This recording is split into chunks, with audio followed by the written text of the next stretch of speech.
আজকে সকাল সকাল চলে গিয়েছিলাম মায়ের সাথে বাজারে, কিছু সবজি নেওয়ার ছিল। আর সবজি নিয়ে বাড়ি এসে ঝুড়ি নিয়ে বেরিয়ে পড়লাম। কোথায় বলো তো? আম গাছে যাব, আম পাড়তে। এই দেখো কত আম হয়েছে, আর আমগুলো গাছে অনেকটা সামনে হয়েছে, তাই জন্য আমি দাঁড়িয়ে দাঁড়িয়ে পাড়তে পারছিলাম। আর আম পাড়তে তো ভীষণ ভালো লাগছিল। এক ঝুড়ি আম এখানে পেড়ে নিয়েছি। আসলে মা আমের আচার বানাবে, তাই আম পাড়তে বলেছিল।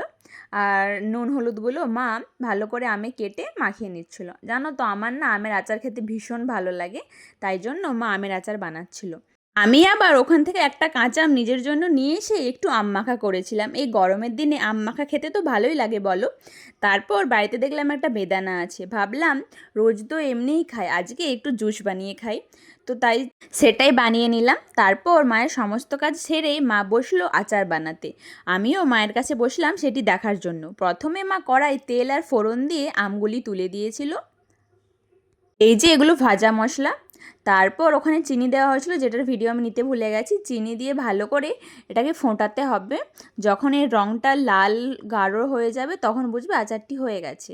এই যে রঙটা ঠিক এরকম হবে। মা উপর দিয়ে এবার ভাজা মশলা ছড়িয়ে দিচ্ছে। এখন আচারটি সম্পূর্ণভাবে তৈরি। আর দেখেই দেখো কি ভালো লাগছে, আমার তো এখনই জিভে জল চলে আসছে।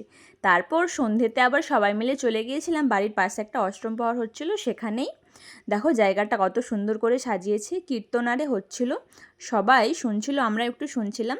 শুনে তারপর চলে গিয়েছিলাম খাওয়া দাওয়ার জায়গায়।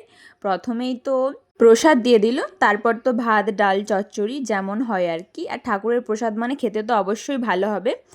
আর জানো, খেতে খেতে না এমন ঝড় উঠেছিল, আমরা ভাবলাম তো এক্ষুনি বৃষ্টি হবে, কিন্তু বৃষ্টি আসে না, শুধু ঝড়টাই হচ্ছিল। খাওয়া দাওয়া শেষে তো তাড়াতাড়ি বাড়ি চলে এলাম। দেখেছো কী পরিমাণে ঝড় হচ্ছে। তো আমরা এখন বাড়ি যাই, দেখা হচ্ছে পরের কোনো ভিডিওতে। সবাই ভালো থেকো, ভিডিওটি ভালো লাগলে অবশ্যই লাইক করবে।